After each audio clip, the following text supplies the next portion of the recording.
Hey y'all, Big Tim here again. Thanks for tuning in for another episode of Old School and Bass with Big Tim.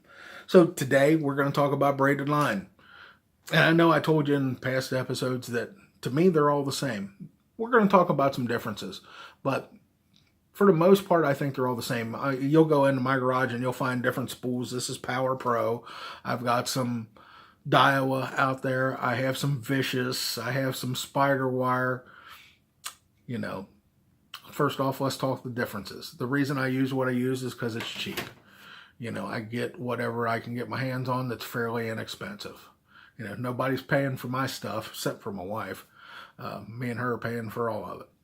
Occasionally I'll get something free and I'll use it, but rarely. There are differences in line. There is one line that I won't use. It'll remain nameless because, like I said before, I'm not here to badmouth anybody. I can make recommendations about what I trust, but I'm also not going to tell you about the bad experiences I had. I know that sounds kind of bad. I'm almost feeling like I'm letting you find out the bad stuff on your own, but at the same time, I don't need somebody coming back to me and saying, well, I use it and it's great. That's fine and dandy. Everybody has their own. But anyway, I used a braid years ago. It was actually given to me. I had several spools given to me. It was nice and tough.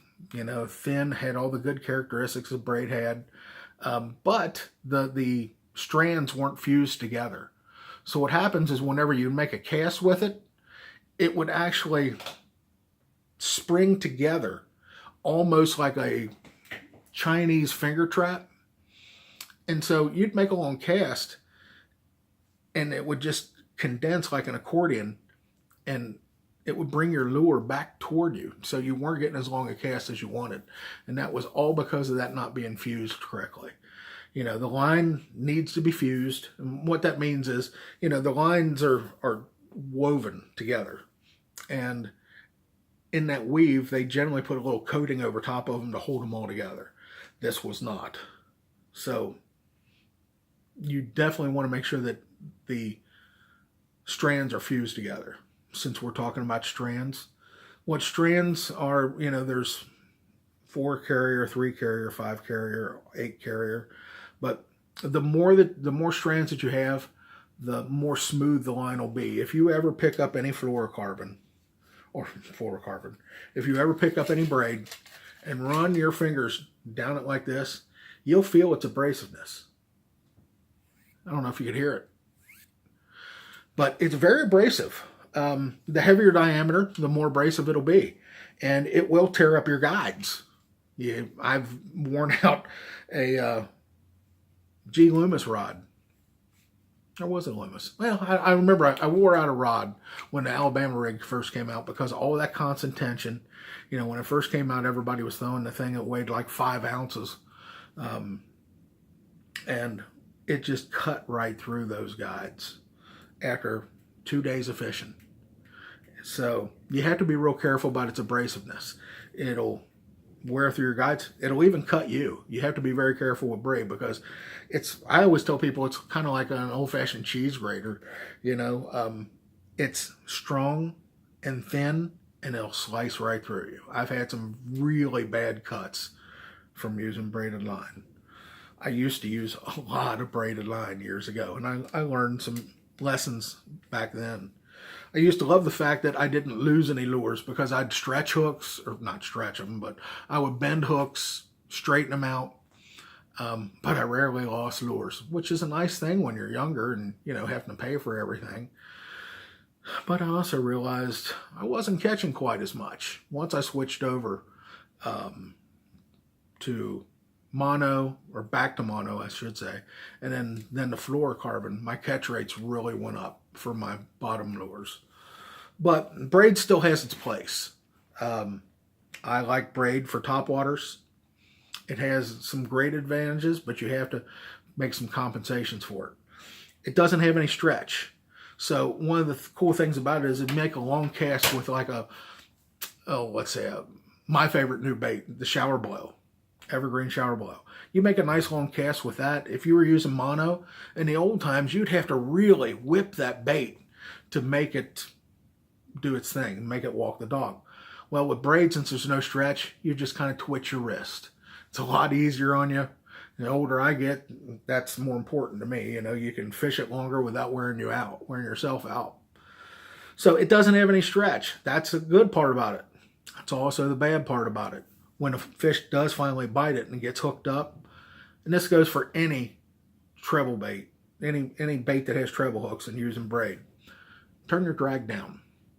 It's real important because since there's no stretch, there's no shock absorption for that fish when he's fighting. If he's slinging his head around or whatever else, he's either going to, bend the hooks, pull them out of his mouth, or just flex them. Because let's face it, a lot of times these fish are caught on treble hooks, they're just barely skin hooked on the inside. So it's easy to pull them off. If you got drag cinched and don't have any stretch on your braided line, it's going to happen. So make sure you turn your drag down. Let that fish take drag away from you. You can just fight him for a longer period of time. It'll be okay. You'll land more. Trust me. I learned that long time ago, but where it really came into play, one of my other favorite topwaters is a whopper plopper. I've been talking about whopper plopper for a couple years. Guys thought I was nuts. But with a whopper plopper, when they hit it, they're really mad. I mean, they're super aggressive. So you want to make sure that you turn that drag. Let them take drag away from you. So another time you'll use braid is in heavy vegetation. Grass, trees, stuff like that. And you'll probably flipping it. When you're flipping it, you'll have to make sure that you tie a different knot. A lot of times people use a snell knot. And snell knot's pretty easy to tie. But the cool thing about it is a snell knot ties to the shank of the hook. The reason that is important because a lot of times the hooks are made so that where the line tie is, the metal comes back and touches the main hook shaft, kind of like this. And what happens is that braided line can come back and slip through that junction.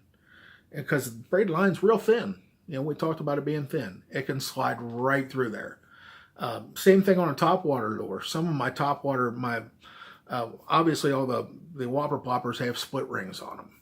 But some of them, like I think the Shower Blow doesn't have it, but like Zara Spooks, I think is one of them, that has an actual line tie that folds back around. And I almost lost the lure and a really good fish at Kentucky Lake because the line almost came through that line tie. The reason I found out is because when I got the fish in, I went to pull on the hooks and the braid came through while I had both the lure in one hand and the fish in the other. And the line just came free. It slid right through there. So for topwaters, I put snaps on them. I inspect all my topwaters and I'll leave the snap on them in the tackle box. That way it's ready to go. When I'm ready to use that lure, I don't have to go searching for a snap. It's already there. Tie it on, whip it out. Let's catch some fish. Another thing that you can use braided line for is spinning equipment. I use it for spinning equipment. I don't recommend it to a lot of new users. Just because you have to learn the advantages and disadvantages of braid. I know a lot of people would say, well, it's strong, it's thin, it has no stretch, it sounds like the perfect line. It is to some degree, but it's highly visible. Yeah, you can camouflage it a little bit. That's what we do with spinning equipment. I put it on there because it has no memory, none. I don't worry about it having problems on my spinning equipment. You're always going to get this coils with spinning reels.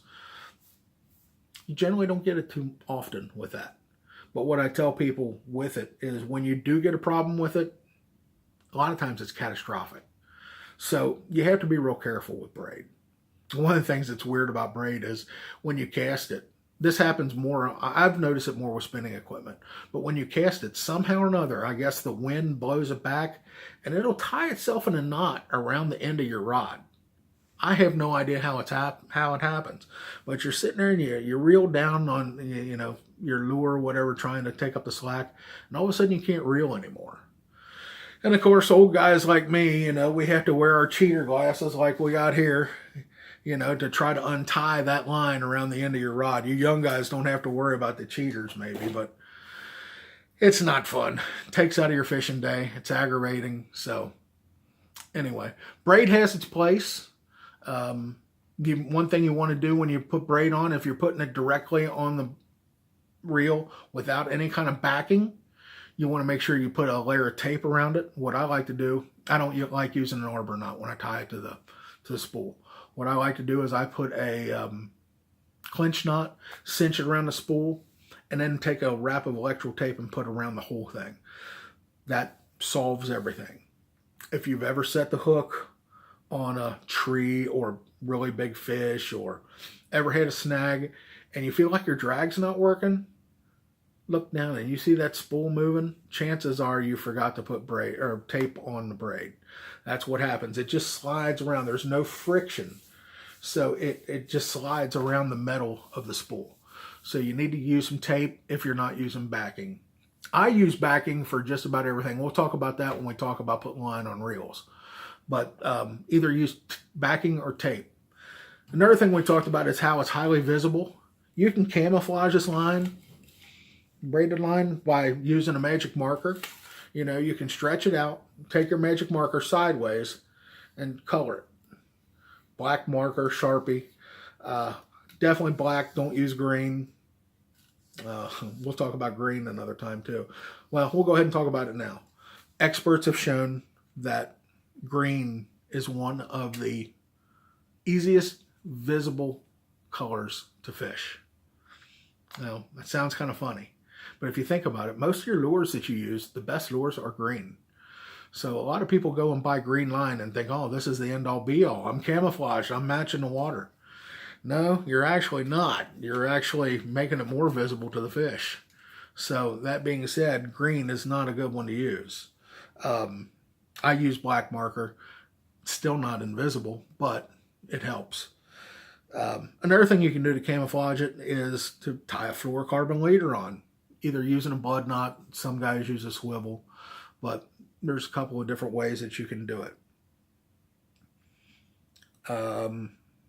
I think that's pretty much it in a nutshell about braided line.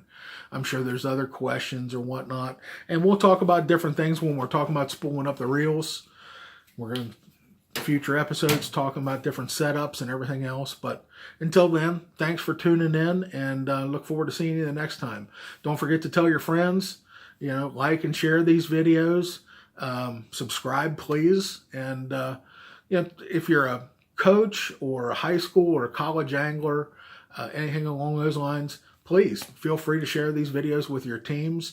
That's the main reason I'm making these. I'm hoping that I can help some of these younger anglers get started, or maybe older guys like me that, finally have gotten some retirement in life and want to go out and enjoy themselves. But, we're starting people out at the beginning, but we will get advanced. Trust me. We're about to have some stuff coming. We're going to have videos from the water, videos from different sport shows. So there'll be some advanced stuff here and there along the line. But until then, like I said, enjoy the episode, share, comment, and we'll hope to see you next time. Thanks.